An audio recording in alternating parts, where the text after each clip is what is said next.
기도하겠습니다. 이 시간 말씀 앞에 섰습니다. 말씀 앞에 내 모든 것을 멈춥니다. 주님, 말씀하시옵소서. 나의 멈춤 위에 얹어지는 이 말씀이 주님 앞에 멈춘 나에게 참된 나를 보여지게 하시고 잠잠히 오직 하나님의 말씀만 들리게 하옵소서. 예수님 이름으로 기도드립니다. 아멘.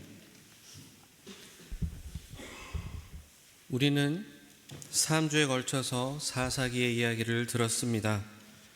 미가 개인의 이야기로부터 시작해서 한 지파가 타락해 가는 그 과정을 보았습니다. 사실 우리가 여기에서 오해하기 쉬운데 이들이 한 개인의 일탈에서 시작해서 레위인으로 그리고 한 지파로 그 타락이 커져간다는 생각을 하기 쉽습니다. 하지만 그렇지 않습니다.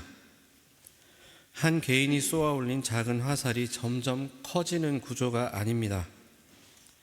사실 그 시대 전체가 얼마나 타락해 있는지를 보여주는 이야기입니다.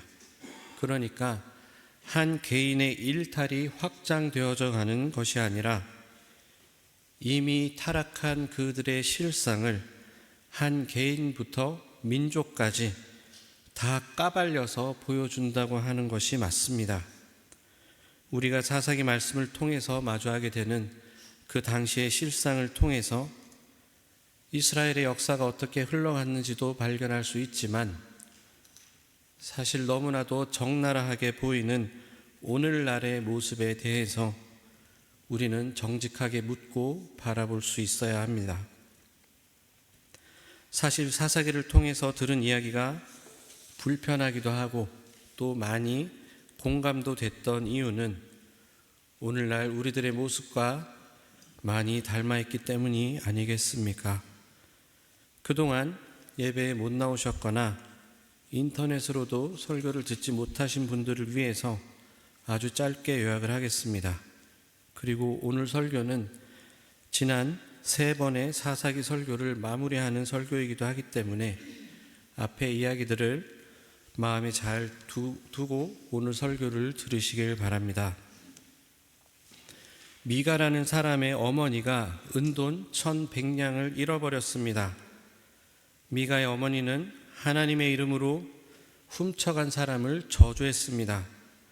그랬더니 그의 아들인 미가가 그 돈을 쓱 들고 나타나는 것입니다.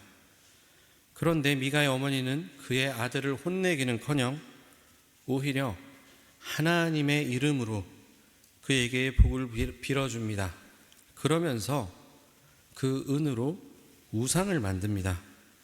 나무를 깎아서 우상을 만든 뒤에 그 은을 녹여서 목상에다가 입힙니다. 그리고 그 우상은 미가의 개인 신당에 모셔집니다. 이미 미가는 자신의 개인 신당을 가지고 있었고 그 개인 신당을 위해서 이미 자신의 아들을 제사장 삼아서 그 신당을 모시며 관리하게 했고 이미 그 신당 안에는 제사장의 의복인 에봇이 놓여 있었고 그 옆에는 우상인 드라빔이 있었습니다. 한 개인이 오직 자신의 안위를 위해서 개인 신당을 만들어서 에봇과 함께 드라빔을 놓았고 그것을 관리하기 위해 자신의 아들을 자기 마음대로 제사장 삼은 것입니다. 미가의 어머니는 자신이 돈을 잃어버린 그 증오를 하나님의 이름을 담아 저주를 퍼부었고 그의 아들은 진심으로 뉘우치는 것이 아니라 그 저주를 피하기 위해서 그 돈을 가져오고 그의 어머니는 아들에게 하나님의 이름으로 복을 빌어주며 우상을 만들었습니다. 그런데 한 레위인이 이 미가의 집에 옵니다. 그냥 여행차 온 것이 아니라 자신이 살 길을 찾아서 헤매다가 미가의 집까지 이른 것입니다. 원래 그는 베들레헴에서 여호와를 섬겨야 할 제사장이었지만 당시 11조가 붕괴되고 각자 저마다 옳은 대로 신앙생활을 했기 때문에 이 레위인은 살 길이 막막했습니다. 결국 당시 종교의 중심지였던 실로를 향해 북쪽으로 떠돌다가 이 미가를 만나게 되었습니다. 당시 미가는 신당도 있고 우상도 있고 제사도 있었지만 딱 하나 부족한 것이 있었습니다. 바로 정통성입니다. 자신의 개인 신당을 섬기는 제사장이 없어서 자신의 아들을 제사장으로 삼아서 지냈는데 자신의 집에 떡하니 배고픈 레위인이 나타난 것입니다. 결국 이 레위인은 매년 은 10냥과 의복 1벌과 먹을 것을 받기로 하고 한 개인을 위해서 제사장으로 고용됩니다. 한 개인의 타락과 길 잃은 제사장이 만나서 잘못된 길을 더 제대로 걷기 시작한 것입니다. 이들의 집 앞에 이번에는 단지파의 정탐꾼 5명이 나타납니다.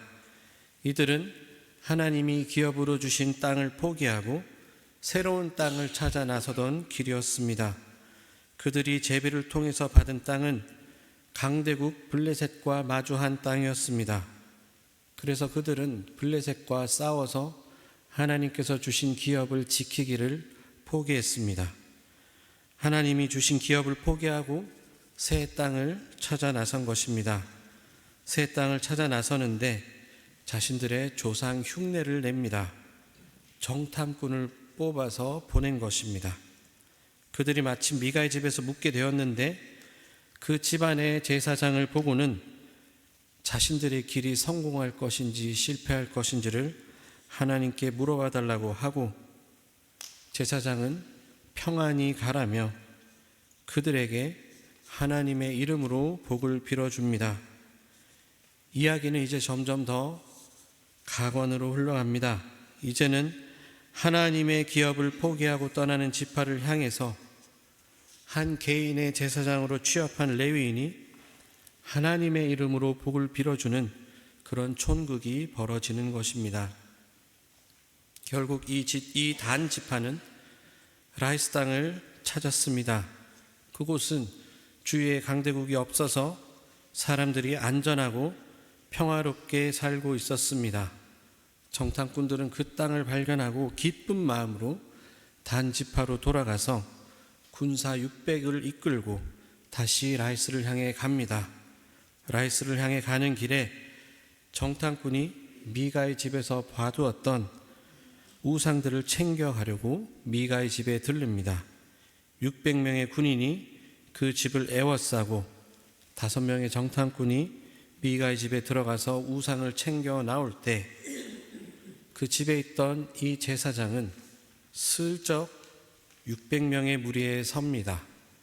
그리고는 이제 한 집안의 제사장이 아니라 한 지파와 한 가문의 제사장이 되어서 기쁜 마음으로 그들과 함께 라이스로 떠납니다.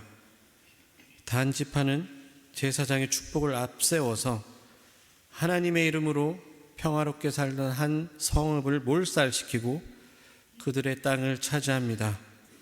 그 큰 죄악을 하나님의 이름을 앞세워서 제사장의 이름을 앞세워서 합니다.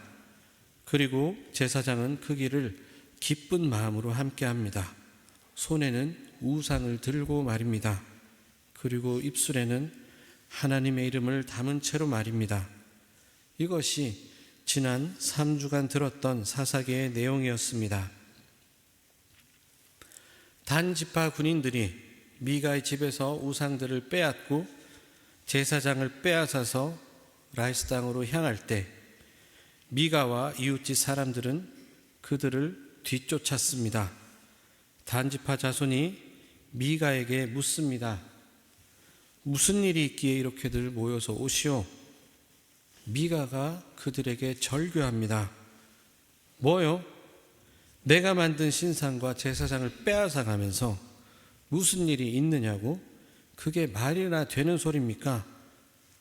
도대체 나에게 남은 것은 무엇입니까? 여러분은 이 미가의 외침이 어떻게 들리십니까? 당시 미가에게는 정말 속상한 일이었겠지만 사실 이 절규는 우리에게 우스운 말로 들립니다. 정말 삶의 모든 부분에서 하나님을 지독하게도 무시하는 그 와중에 정의를 찾고 있으니 말입니다. 그러나 그의 절규를 한번 잘 곱씹어 보십시오. 정말 섬뜩한 말입니다. 내가 만든 신상과 제사장이 빼앗겼으니 이제 내게 남은 것은 무엇입니까? 이 말이 참 아프지 않습니까? 사실은 비극적인 고백입니다. 미가에게는 하나님은 없고 오직 스스로 만든 신과 스스로 고용한 제사장만이 있을 뿐입니다. 그것을 다 잃고 나서 외칩니다. 나에게 남은 것은 무엇입니까? 하고 말입니다. 미가는 스스로 말합니다. 내가 만든 신들이라고 말입니다. 여러분, 신은 사람이 만들 수 있습니까? 그런데 미가는 내가 만든 신, 내가 고용한 제사장, 내가 만든 종교를 갖고 있었습니다. 그리고는 그것을 빼앗기자 내게 남은 것이 무엇이냐며 절규합니다. 미가는 자신의 신당에 있던 우상들과 제사장을 빼앗기자 절규하며 내게 남은 것이 없다고 말합니다. 미가는 자신의 하나님을 단 지파에게 빼앗겼다며 절망합니다. 여러분, 과연 이 절망이 옳습니까? 과연 논리적으로 성립할 수 있는 절망입니까? 하나님은 과연 누가 빼앗아 갈 수 있는 존재입니까? 누군가가 나로부터 훔쳐갈 수 있는 존재입니까? 사실 미가에게 하나님은 이미 없는 존재였습니다. 하나님을 흉내낸 무언가가 있을 뿐 하나님은 그에게 이미 없었습니다. 그래서 그의 절망은 참 웃기면서도 무섭습니다. 웃긴 이유는 말이 안 되기 때문이며 무서운 이유는 오늘날 우리들의 신앙과 참 닮아있기 때문입니다. 오늘 우리의 삶에는 하나님이 있습니까? 그리고 우리가 다니는 교회의 주인은 과연 하나님입니까? 지금 앞에 서서 설교하고 있는 저는 하나님의 대언자입니까? 아니면 여러분들의 피고용인입니까? 미가가 내게 남은 것은 무엇이냐 하는 그 외침에는 사실 그의 거짓 신앙이 무너지는 그 절규가 들어 있습니다. 내가 믿던 신이 아니다 하는 말과 같습니다. 남에게 빼앗길 믿음, 남에게 빼앗길 신은 참 신이 아닙니다. 미가의 이 외침은 사실 나에게는 신이 없었다, 나에게 종교는 있었지만 참 신은 없었다 하는 말과 같습니다. 사실 그가 붙들고 있던 것은 하나님이 아니었다는 외침인 것입니다. 우리를 한번 돌아봅시다. 우리는 무엇을 붙들고 이 자리에 나옵니까? 과연 우리는 수많은 종교 중에 하나를 믿는 것입니까? 아니면 하나님을 만나기 위해 이 자리에 나오십니까? 여러분들의 믿음 한가운데에는 형식만이 있습니까? 아니면 하나님이 계십니까? 혹시 여러분들의 존재 한가운데 있는 하나님을 누군가가 뺏어가지는 않았습니까? 과연 여러분의 중심에는 참 하나님이 계십니까? 그 하나님으로 하여금 여러분들은 참 평안을 누리며 사십니까? 과연 우리가 믿는 하나님은 참 하나님입니까? 아니면 나의 욕망과 욕심으로 만들어낸 내가 만든 하나님입니까? 사실 우리는 모두 미가와 같은 사람들입니다. 하나님의 이름을 빌려서 내 개인의 안위만을 걱정하고 내가 어떻게 복을 받고 그 복을 누릴지 고민하는 사람들입니다.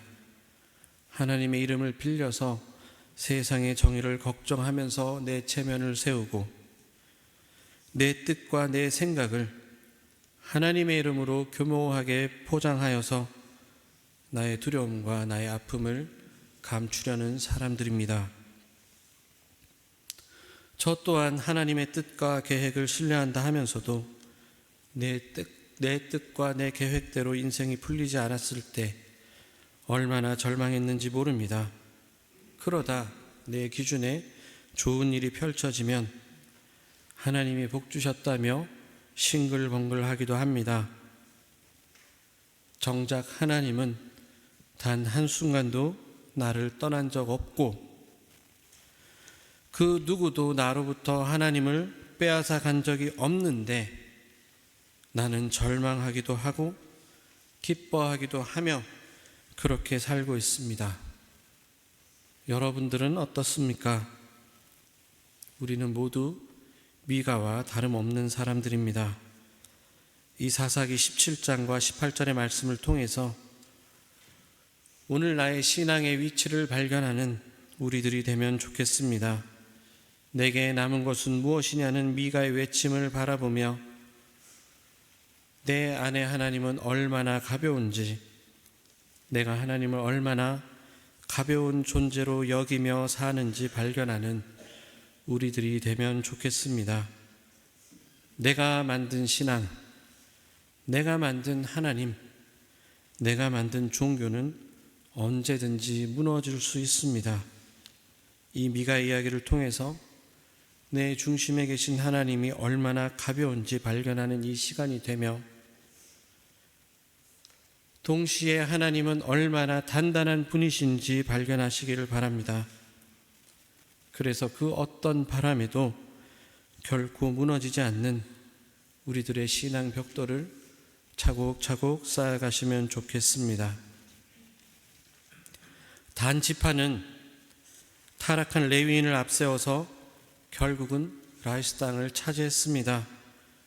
레위인은 손에 미가로부터 빼앗은 우상을 들고 기쁜 마음으로 그 사륙의 길을 앞장섰습니다. 그리고 한 지파의 제사장이 된 것을 자랑스러워했습니다. 단 지파가 빼앗은 그 라이스 땅의 이름은 이때부터 단으로 바뀝니다. 이 이야기 이후에 이 땅은 어떻게 언급이 될까요? 열왕기상 12장에 베델과 함께 단이 언급됩니다. 사사시대 이후에 이스라엘의 왕이 세워집니다. 1대 왕 사울, 2대 왕 다윗, 3대 왕 솔로몬입니다. 그리고 솔로몬 이후에 이스라엘은 남유다와 북이스라엘로 나뉘어집니다. 솔로몬 시대에 성전과 성벽을 지으면서 이스라엘 백성은 중노동에 시달렸고 솔로몬의 아들 르호보암이 왕이 되었을 때 이스라엘 백성은 르호보암을 찾아가 노동을 줄여달라고 요구하지만 르호보암은 그들에게 내 아버지 솔로몬은 당신들을 가죽 채찍으로 다스렸으나 나는 당신들을 쇠 채찍으로 다스리겠다 라고 합니다. 결국 유다 지파와 베냐민 지파를 제외한 나머지 10개의 지파가 여로보암을 왕으로 모시고 북이스라엘로 분리가 됩니다. 그런데 이 여로보암이 왕이 되고 보니 언약궤와 성전은 남유다 땅 유다 지파 예루살렘에 있고 자신의 백성이 성전을 가야겠다며 남유다로 향하다 보면 언젠가는 사람들의 마음이 르호보암으로 향할 것 같습니다. 그러다 보면 자신의 힘이 약해질 것이고 결국은 죽게 될 것이라는 두려움이 들었습니다. 그래서 이 여로보암 왕은 북이스라엘 사람들이 성전을 위해서 예루살렘을 방문할 필요가 없도록 조치를 취합니다. 베델과 단에 금송아지를 만든 것입니다. 그리고는 백성에게 이렇게 말합니다. 예루살렘으로 올라가는 일은 너희들에게 너무 번거로운 일이다. 이스라엘 백성들아, 너희를 이집트에서 구원해 주신 신이 여기 계신다. 아론이 만들었던 그 금송아지의 죄를 여로보암이 그대로 반복합니다. 금송아지를 세우고 이것이 이집트에서 이스라엘을 구원해 주신 신이라고 말합니다. 그런데 그 금송아지가 베델과 단, 이 두 도시에 세워집니다. 두 곳 다 정치적으로, 지리적으로, 종교적으로 요충지였습니다. 베델은 야곱이 꿈에서 하나님의 사닥다리를 본 이후로 늘 하나님의 집으로 여겨졌습니다. 땅 이름, 이 히브리어 벳엘 자체가 이미 하나님의 집이라는 뜻입니다. 단 또한 상징적인 의미가 있습니다. 물론 위치 자체가 전략적으로 아주 좋은 위치이긴 했습니다. 하지만 그것이 전부가 아니었습니다. 종교적으로도 큰 의미가 있었습니다. 지금부터 하는 얘기를 잘 들어보십시오. 이 미가의 집에 들어갔던 이 제사장 말입니다. 베들레헴을 떠나서 있을 곳을 찾아 헤매다 미가의 개인 제사장이 되고 나중에 단을 따라가서 한 지파의 제사장이 된 그 제사장, 이 사람이 누군지 아십니까? 사사기의 저자는 이 레위인의 신분을 단 지파가 라이스 땅을 점령한 이후에 가장 마지막에 밝힙니다. 오늘 본문 말씀인 18장 31절 바로 앞인 30절 말씀입니다. 제가 읽겠습니다. 단 지파 자손은 자신들이 섬길 신상을 세웠다. 그리고 모세의 손자이며 게르손의 아들인 요나단과 그의 자손이 단 지파의 제사장이 되어 그 땅 사람들이 포로로 잡혀갈 때까지 그 일을 맡았다. 이 제사장은 다름 아닌 모세의 친손자였습니다. 모세의 첫째 아들인 게르솜의 아들 요나단이었습니다. 이스라엘 역사상 가장 위대했던 지도자, 하나님과 대면하며 십계명 돌판을 받아온 사람, 이스라엘을 이끌고 홍해를 건넜던 바로 그 사람, 그 사람의 친손자가 바로 이 레위인이었습니다. 모세의 친손자가 하나님이 주신 기업을 박차고 나와서 자신의 안위를 위해서 은 10량의 개인의 제사장으로 취직을 했고, 하나님의 기업을 포기하고 한 성읍을 사륙하는 지파를 기쁜 마음으로 따라가서 그들에게 하나님의 이름으로 복을 빌어 주었습니다. 그것도 손에는 우상을 든 채로 말입니다. 그 짓을 벌인 그 제사장이 바로 모세의 손자였습니다. 그리고 그 땅에는 후에 금송아지가 세워져서 우상의 중심지가 되었습니다. 모세의 직계가 제사장을 하고 있는 땅이기 때문입니다. 결국 그 땅은 북이스라엘이 아수르에 멸망할 때까지 우상의 중심지가 되어서 금송아지가 세워져 있었습니다. 그리고 그 말도 안 되는 신앙을 모세의 직계 자손들이 중심이 되어서 이끌어 갔습니다. 다름 아닌 모세의 손자였습니다. 사사기는 일부러 이 이름을 이야기의 끝에 배치했습니다. 미가의 이야기인 줄 알았는데 제사장이 등장하고, 그렇게 끝날 줄 알았는데 한 지파가 등장하고, 결국 제사장을 앞세워서 한 평화로운 성읍을 말살하는 그 장면을 보여준 후에 그 제사장의 이름을 말합니다. 정말 상상도 할 수 없는 악한 짓을 저지른 그 제사장이 바로 모세의 손자였습니다. 그는 굶주려서 어쩔 수 없이 나쁜 짓을 저지를 수밖에 없는 피해자가 결코 아니었습니다. 타락한 구조 속에서 스스로 자리를 잡은 종교인이었습니다. 그는 우상을 부수지 않았고 오히려 우상 옆에 서서 축복을 말하는 사람이었습니다. 사사기 17장 6절에 보면 사사기 전체를 관통하는 구절이 나옵니다.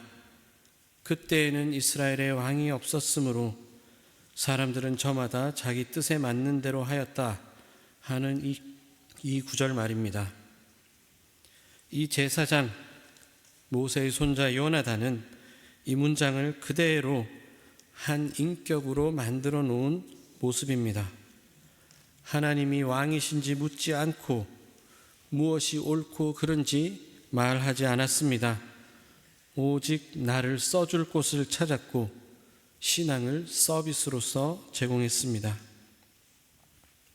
단순한 개인의 타락이 아니라 그 시대를 보여주는 상징적인 인물이 되었습니다.